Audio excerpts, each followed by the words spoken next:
What is the acid test ratio? The acid test ratio is a financial ratio used to measure a company's ability to pay its short-term debts using its most liquid assets.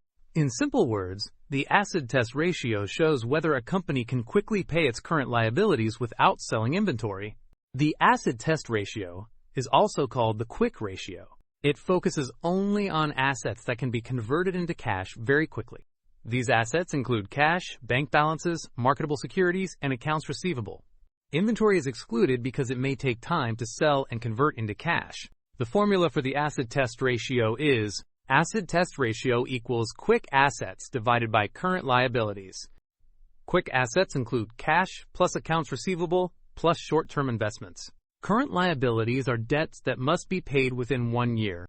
For example, if a company has quick assets of $50,000 and current liabilities of $25,000, the acid test ratio is 2.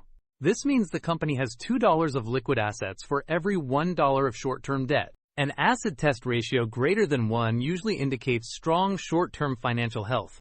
A ratio below 1 may suggest the company could struggle to pay immediate obligations. Investors and creditors use this ratio to evaluate liquidity risk. It provides a stricter test than the current ratio because it removes inventory from the calculation.